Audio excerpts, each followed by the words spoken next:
li nenhuma notícia de incêndio, mas quando a gente percebe que algo de errado aconteceu na casa do vizinho, e aí vem sinal de fumaça, é desesperador. Outro dia eu estava no meu prédio, comecei a olhar uma fumaça saindo do apartamento Nossa Senhora, Renata, aquilo lá me deixou, né, de cabelo em pé. Falei, tá, é um incêndio. Não, era o operário quebrando o concreto, saía uma nuvem de fumaça, que estava pensando... Não, graças a Deus, era poeira, gente, não era fumaça. Mas pensa no meu coração, que acelerou. Falei assim, gente, lá no alto ainda, e parecia que não tinha ninguém lá dentro.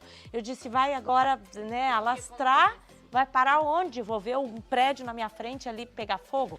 Fui em busca de referência de alguém que morasse lá para avisar. Depois eu vi que tinha um operário na sacada que estava lá dentro quebrando o concreto. Que bom que foi só um susto, mas nem sempre é só um susto. O que mais mobilizou, Renata, quem está nos bastidores, quem trabalha com prevenção de incêndio, a buscar tecnologia, referência, novidade, enfim, para melhorar os aspectos de prevenção? Eu acredito, Vani, que seja justamente... Trabalhar com a prevenção contra incêndio, eu falo que ela é uma missão. Porque o tempo todo você está fazendo algo que precisa que funcione e que salva vidas no final. Então, o trabalho todos os dias é justamente esse, fazer com que salve vidas. Então, as pessoas que estão nesse meio, as pessoas que estão buscando tecnologias, buscando inovações, buscando trazer para o Brasil referências diferentes da prevenção contra incêndio, é olhando para isso. É olhando para os históricos que a gente tem, é olhando para os incêndios que já passaram, é olhando para uma Boate Kiss, entendendo o caso, conversando com a galera que estava lá, conversando com a galera que passou por algum tipo de incidente com incêndio. Então, quando você escuta essa história, quando você entende como foi, isso move. Isso fala, não, vamos fazer diferente, vamos fazer direito. Qual é a maior causa de incêndio residencial? Incêndio residencial, curto-circuito. Curto-circuito. Na verdade, curto-circuito é a maior causa, assim... global de incêndio. Global. Nós temos uma dúvida muito grande, porque não sabemos se curto-circuito é a justificativa que é dada, quando não sabe exatamente uma causa, ou se realmente é um incêndio que acontece, é justamente isso.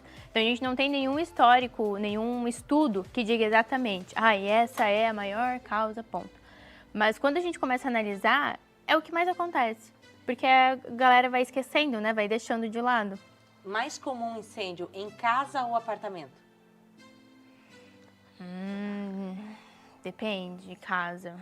Casa, talvez? Eu acredito que, não sei se tem algum estudo também sobre essa questão, mas eu acredito que casa acaba que o apartamento ele já está mais protegido.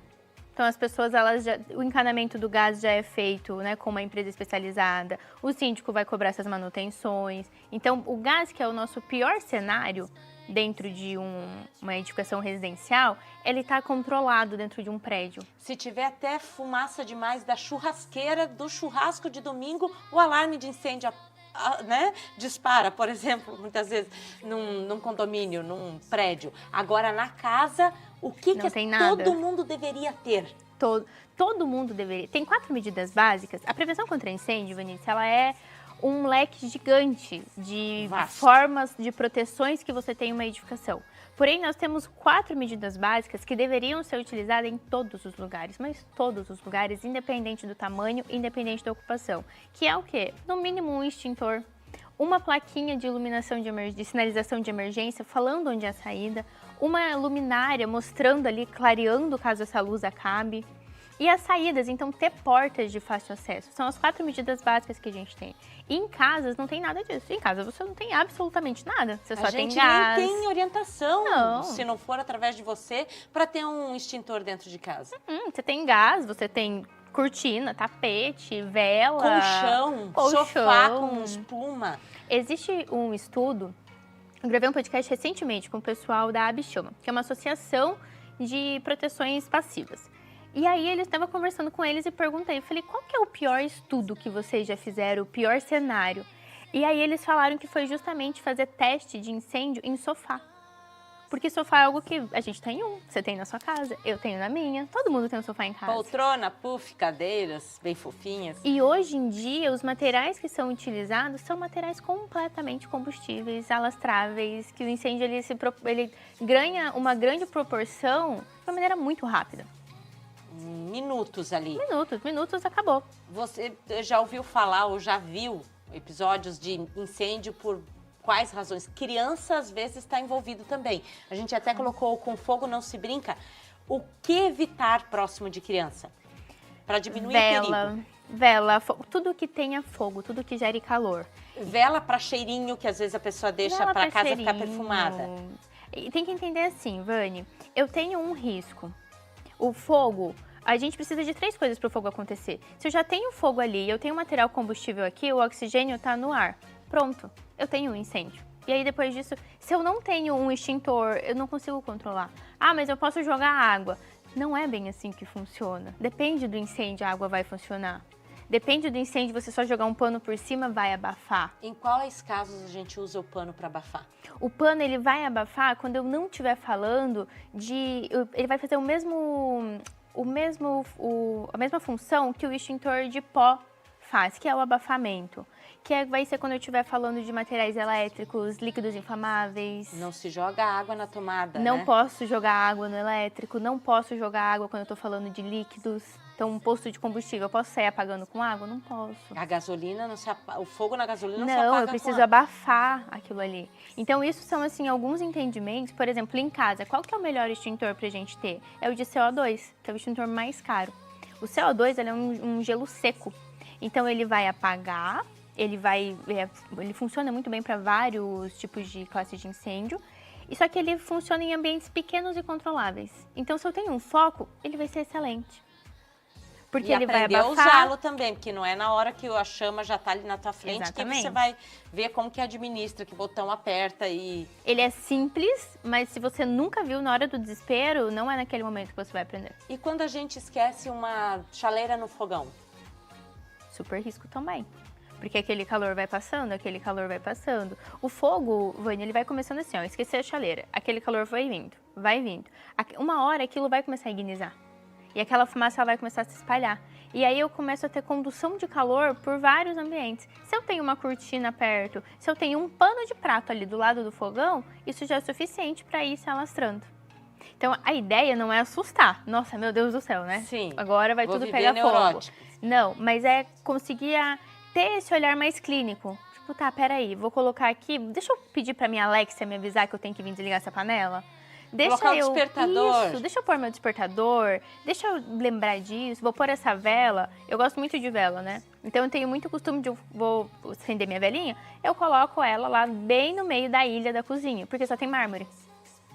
Em últimos casos esqueceu, porque... O fogo vai morrer ali. Vai acabar ali.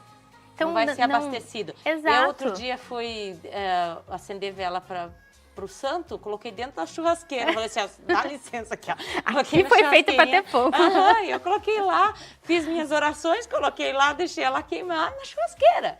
Pronto, saí em paz também. Né? Porque por mais que a gente trabalhe com isso, por mais que eu trabalhe com isso há 10 anos, eu não posso ter prepotência de falar, não, eu vou lembrar, aqui não. A gente não sabe, vai que pega no sono, vai que esquece, vai que recebe a ligação da mãe, fica conversando. conversando. Agora vem muita festa de final de ano com gente que não tem muito domínio do churrasco no domingo, que vai também cuidar da churrasqueira. Tem gente que se queima feio, Super. que queima o ambiente durante um churrasco de domingo. O que a pessoa geralmente faz de errado? Joga o álcool. Normalmente é eu brincar, ficar brincando com o álcool. O álcool, a partir do momento que ele pegou fogo, onde tiver ele vai vir. Então, se eu tô brincando de ficar jogando álcool, o álcool tá vindo pra cá. Ele faz uma explosão. Então, eu não posso... Tem que entender que não dá pra ficar brincando. Não dá pra gente menosprezar esses pequenos riscos. Mesmo quando você esteja alterado, né? Tem gente que só com o bafo... Já. Né? Tô fazendo churrasco aqui, mas sem condições. Então, entrega para outra pessoa os fogos de artifício também. Que agora é porque tem muitos fogos. Sim. Então, também tem que cuidar. Por quê? Porque é chama, também é faísca. E, de novo, mas é muito pequeno. Mas é o suficiente. é o suficiente, a gente não precisa de muito. Dependendo do que eu tiver ali no chão, dependendo do que eu tiver de combustível, o incêndio precisa de muito pouco para começar. E pouquíssimos segundos para tomar conta de um ambiente todo. E se tiver fumaça, você deita. Ela já me explicou outro dia no podcast. Vai você abaixadinho. deita, né? Porque as fumaças sobem, então... Porque a pessoa muitas vezes não morre pelo fogo, queimada. Ela morre sufocada.